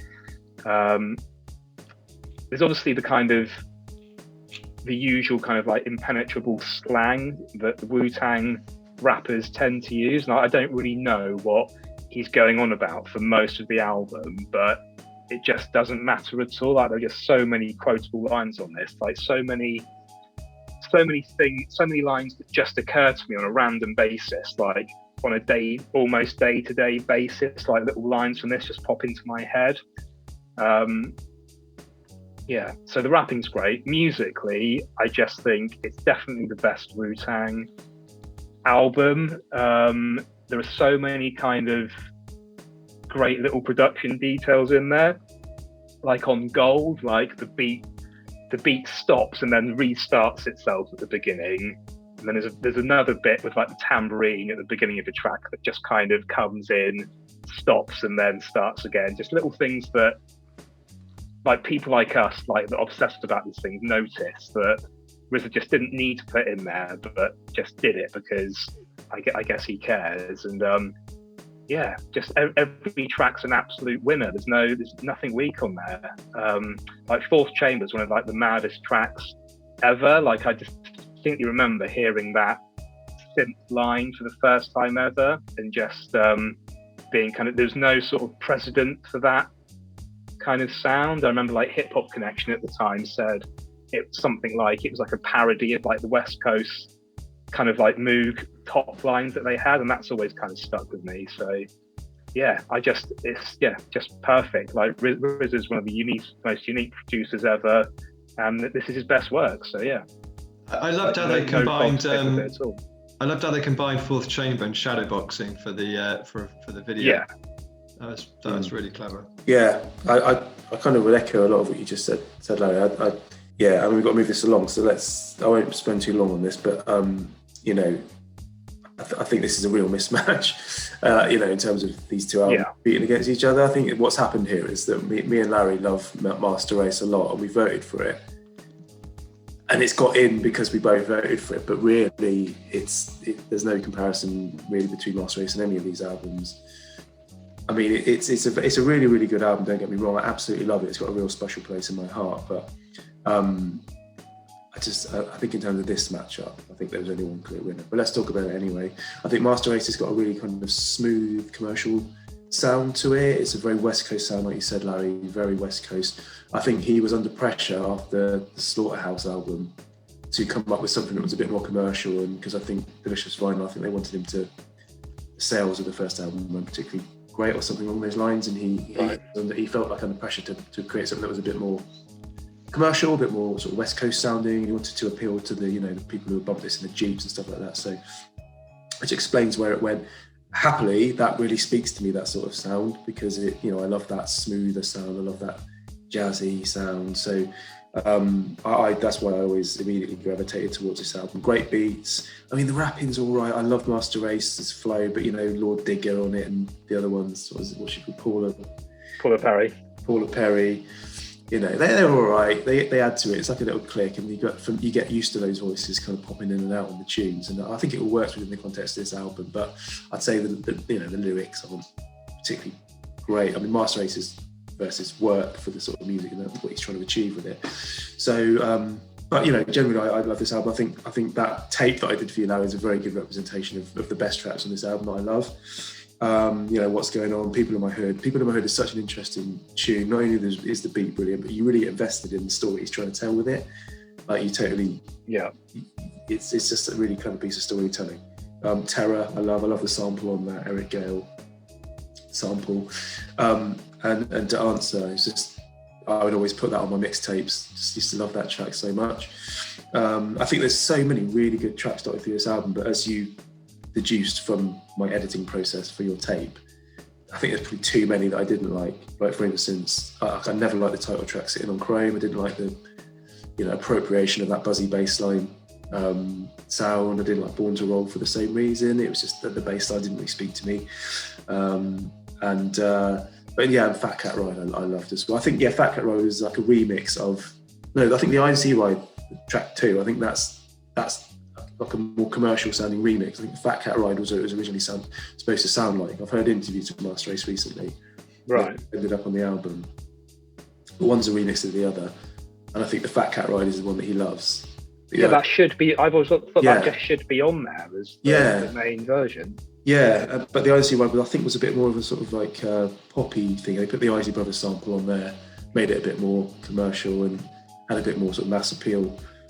So yeah, I mean, I do love this album, but it's got more of a personal connection to me than it being like a stone cold amazing album. I think the way it's regarded within hip hop circles certainly reflects that. I think it's not considered a classic, you know, in the hip hop world at large, and I think he recognises that as well in some of the interviews I've heard. So, you know, love it, but I don't think there's any contest to me. I mean, I love the Jizz's album. It's my favourite Wu-Tang album. Jizz is my favourite member of the Wu-Tang. He's got the best voice. Favourite rapper from the Wu-Tang Clan. I just absolutely love this album. I said I wasn't a Wu-Tang guy, but this is the one that broke through to me, and this is the one that really made me go, yeah, I mean, Riz is really, really good. Too many good tracks to name, really. Fourth Chamber is incredible. I love some of the verses on that, and that synth just is really, really, really special. I can't remember who it is. Who's the one that goes, I judge wisely, as if never surprised me, lounging between two pillars of ivory. I love that. Yeah, I think it's off that track. It's Capadonna, Respect to Deck. Memorable, quotable lyrics. And just throughout this album, I love it because it's like really, as you say, Larry, it's a wintry album. It's scary. It's like this really, not just the movie samples, but in terms of the sample choices and, you know, the beats. It's very wintry, very cold, very scary, creepy, but suits the mood of the album very well. Sounds like there's like malfunctioning equipment on it.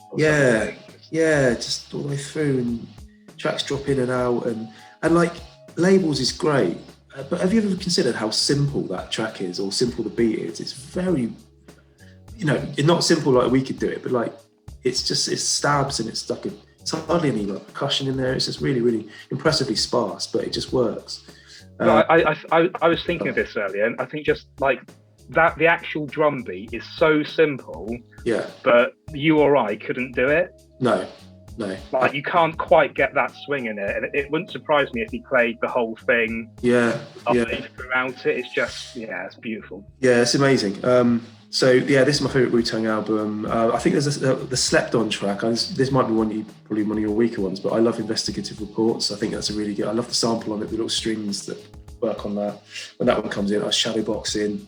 I just think it's a weak track. I even like Bible at the end. This is a really, really, really good album, and I just don't think there's any like contest really. So we might as well not dwell on it anymore. let's just put it out of its misery and let's vote. Steve, what are you going for?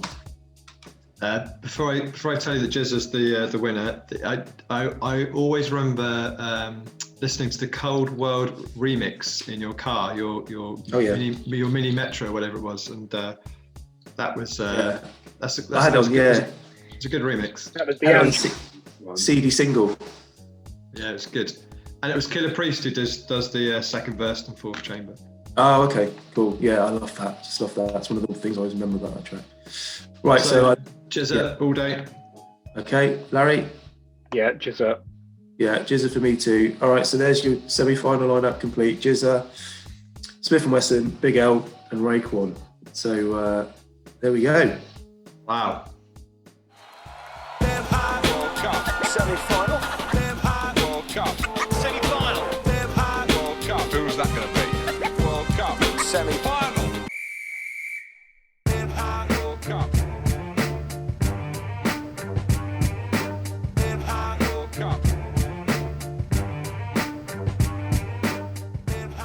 Okay, you join us back here at the Hip Hop World Cup in our special state-of-the-art studio, positioned 50 feet above the Maracanã Stadium in Brazil. We've got our semi-final lineup now is Raekwon's Only Built for Cuban Linx, Big L's Lifestyles of the Poor and Dangerous, Smif-N-Wesson's The Shining, and Jizza's Liquid Swords. I mean, this is a real heavyweight semi-final lineup. I honestly can't call this one. What are your thoughts on this, Steve? I mean, this is huge, isn't it? Well, I really hope the two Wu-Tang albums avoid each other in the semi-final. That would be a little bit irritating. Yeah, be bad for the competition. But, bad for the competition. Bad for the competition, but that's also the beauty of it. And what about you, Larry? How are you feeling about this semi-final? I'm a bit sad that Quik, the DJ Quik, got knocked out in the first round. To be honest, I was really hoping he'd kind of make it through. Yeah, there's definite headaches going into this one. It's going to be tough. Absolutely. Cool. All right. Well, just a reminder, we've got a very special guest lined up, as we say, just after the final to give his thoughts. Sepp Blatter, ex-FIFA president. I think that's just about sorted. So we'll look forward to that. But let's hand over to the studio now. And Steve and Jeff, let's get the next match on. We'll go. Okay. Here we go. First one out. I'm fixing this. What's Jeff doing? Raekwon. Jeff has handed me Cuban Linx. Okay. Thanks, Jeff. And against that, it's going to be two-pack, Me Against the World. Late entrant. Corruption. Actually, it's my worst nightmare. It's the Jizza, the genius. Oh no! It's the Wu-Tang lineup. The matchup we feared would happen. The sponsors will be loving it, but that's it's going to be tricky. First semi-final is the one we all feared. It's GZA versus Raekwon. Perhaps two of the most iconic Wu-Tang albums released. So this is another heavyweight one. A big gun's going out. So let's see how this one goes. Larry, you're up first on this. What are you thinking? Yeah, I mean, I think it shouldn't come as too much as a surprise, given what I've kind of already said. I'm just, I'm pretty obsessed with the GZA album. Raekwon, just not so much, really. I'm not sure kind of what much more to say, really, about that. I think, how do they look? How do they compare? Well, I don't know. Like they're just they are. That is the thing about RZA, is that he's got a very distinctive style, but it does differ slightly from album to album. Like ODB is just a very dirty, sloppy kind of sounding album. Method Man's album is really sounds really kind of stoned, kind of trip hop almost. Ghostface kind of got more sort of just like soul samples and like singing in it and stuff like that. GZA just sounds, as we said, like kind of quite scary and creepy. And this one is just the weak one of the batch for me. There's just too many kind of so tracks on there that I just can't really get with. There's like Heaven and Hell and North Star are both use absolutely incredible samples. Ice Cream, just filthy lyrics, love it. Glasses of Ice, brilliant. But yeah, just too many kind of plain, sparse, just too sparse for me, I think, really. So, Steve, what are your thoughts on this one? Oh no, it's me, isn't it?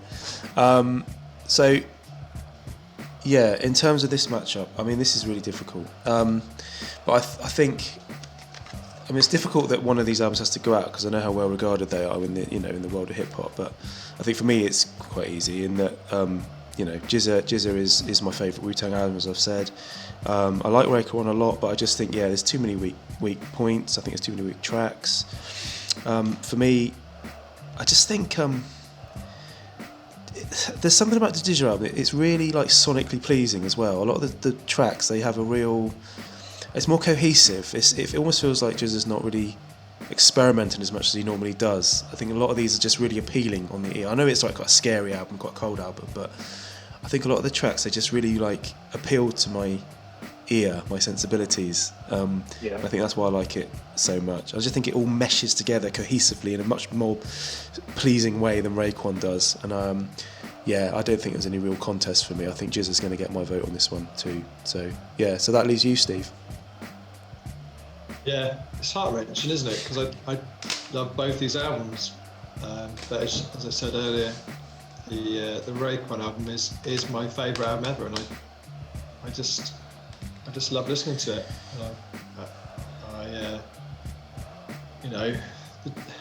RZA is a genius, isn't he? Because he's just able to to produce so many great tracks and then actually choose the Wu-Tang rappers that he thinks is going to fit best with the tracks that he's producing. I mean, that in itself is quite a skill, I think.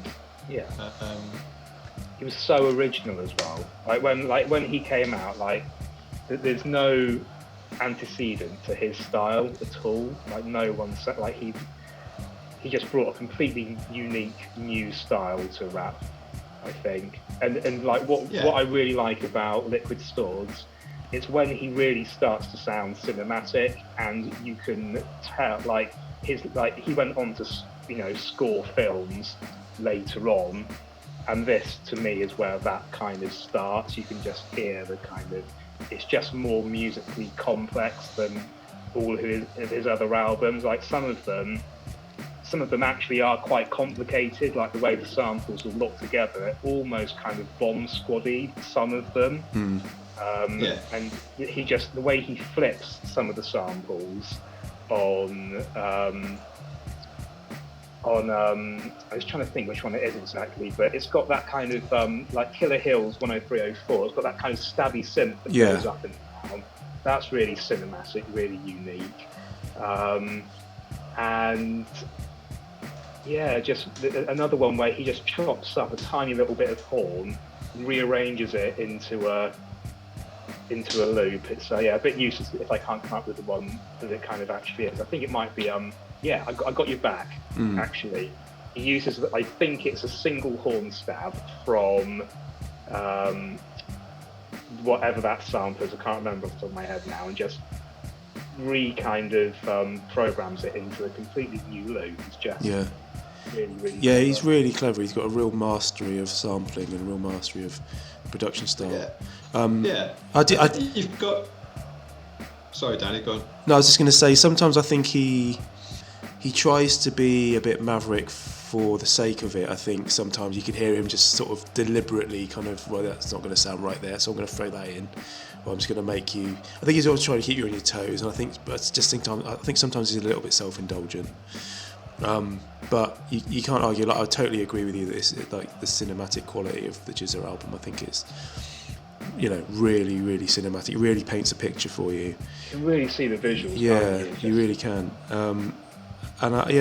I just think it's all round a much better album than the Raekwon one. It doesn't quite. I think it's peak RZA, whereas Raekwon, I don't know, doesn't quite hit the spot. Like the thing with Raekwon as well, like as impenetrable as some of the kind of lyrics are, just the fact that it's all just, the whole thing just revolves around like being a cocaine dealer. Yeah. Like I just like that whole thing just bugs me a bit, how hip hop kind of became obsessed with making albums about that, and this is the kind of first one of all of that, really. Yeah, and that's the other thing, like you mentioned. I often don't have a clue what they're going on about. It was kind of like Cool G Rap was like the beginning of this kind of like mafiosa stuff, wasn't it? Yeah. Raekwon has kind of like nailed it in terms of, he really ran with it, didn't he? Yeah, he really did. But like going back to what you two were just saying a moment ago, I think when you think about, like, if you take a step back and look at all the albums this year, the best ones are the ones that are kind of the more raw and rugged ones. Like, I don't know even if they're like the more, I don't know if you would even say this anymore, like the more kind of like hardcore sounds. But the RZA albums are like on a different level, I think. Yeah. They're just so much more complex and clever and refined. They don't sample the same material. Like he's one of those producers, like Dr. Dre owes a lot of his career to like Parliament Funkadelic and sampling those things. And RZA is another one who kind of has a particular kind of soul catalogue that he draws from, that just really, like, if you were to use similar samples, you would just be ripping off RZA. Whereas with most jazz samples and soul samples, you can use them and just sound like another hip hop producer. Yeah, no, that's a good point. Okay, so that's it then. We've got our first semi-final winner is GZA, much to Steve's disappointment. It's a vote of 2-1 for GZA. So yeah, that's our first finalist. So just a formality now, Steve and Jeff, if he's still there. I can't see him in the studio. Yeah, he's put his clothes back on. He's still there. Clothes back on, cool. So yeah, if you could just make it official and get the last two balls out of the bag. Yep, it's The Shinin versus Lifestyles of the Poor and Dangerous. So yeah, another big East Coast. It's very East Coast influenced this this semi-final lineup, but another big one. Right, where are we going first with this one? This me first on this one. So I think, based on my previous comments about these two albums, I think it shouldn't be any surprise which one I go for. But just sort of comparing them side by side, I think Big L's a lot more fun. Obviously, Big L's he's a funnier rapper. He plays with words a lot more. I think obviously, as I said, he's the master of similes and metaphors, and I just think it's sort of a more fun album. It's probably perhaps more enjoyable to listen to. A bit more upbeat. But I think in terms of the matchup, I mean, when you're coming up against Smif-N-Wessun, which is one of the albums in my top 10 of all time, of hip-hop albums of all time, there aren't enough good tracks on Big L to even come close to Smif-N-Wessun. I just think Smif-N-Wessun's one of those albums that I can put on from start to finish, no bad tracks, like runs of incredible tunes with such good samples. You know, and some of the samples, having learnt what they are now a lot of my favourite jazz and soul tracks that I just love listening to, because this album introduced me to them and used them in such a good way. The beats were phenomenal. The interplay between tech and steel is just amazing. I don't really think there's any contest. As good as Big L is, and as much as I love Put It On, I think my sort of allegiance is clear on this one. So let's move on to Steve. What are your thoughts on this semi-final? Oh, yeah, crikey, this is such a hard one, isn't it? We're in such a lucky position, aren't we? We're seeing a semi-final between like two contrasting albums, but two amazing albums. But in hip hop, you get these big rappers, don't you? Like Big L, that are just, they can do it all. Just sounds amazing. Punchlines, like Larry said in the first round, one of a just kind. Flows so fantastically. Almost one of a kind. If he'd lived longer, he might be saying one of the greatest rappers of all time. And then you contrast that with Smif-N-Wessun, and just the sound of the album is just, like I said earlier, just personally, I just love the sound of the album. And we're so lucky, I guess, in hip hop to get such a variety. So it's really close to me. So I'll save my selection for a moment. Okay, well let's go to you then, Larry. What we saying? So yeah, this is a really tough matchup for me. I think I know who's going to just about edge it. I think for me, probably what makes it difficult is that I think Big L has the better lyrics. He's the better, lyrically, his is the better album. But musically, I do prefer Smif-N-Wessun, just because it's a more cohesive sound to it all. I think the one thing that always has disappointed me a little bit, actually, about Smif-N-Wessun is the sound quality on the Shinin is that, it just sounds a little bit thin. It's not quite as thick as like Enter the Stage is. It's a bit too clean for how it should sound, if that makes sense. Like it's a really kind of dirty. So you want it more grimy? Yeah. You think it could be grimier? I don't blame them for wanting it to sound better, but I think it would just lend itself to being a bit more kind of degraded. Yeah. But that's a minor kind of thing, really. Maybe they use the Enter the Stage money to get some new equipment. Exactly. So yeah, I think weighing it all up, I think it's not a massively wide kind of difference. It's quite narrow. I think I'm going to have to go for Smif-N-Wessun just because of how kind of influential it is on me, I think. Okay, well that's a done deal then for the final. But Steve, let's just make it official. What are you going for? Yeah, well, I think Larry, you kind of hit the nail on the head. Particularly, lyrically, Big L, fantastic, but you can't beat, how Shinin sounds. So Smif-N-Wessun for me. Okay, well this is monumental. We have our final lineup after a very tough, brutal semi-final with two of the best Wu-Tang albums of all time going head to head, and then we have Big L versus Smif-N-Wessun. Our final is going to be Jizz's Liquid Swords versus Smif-N-Wessun's The Shining. So we'll be back after these messages.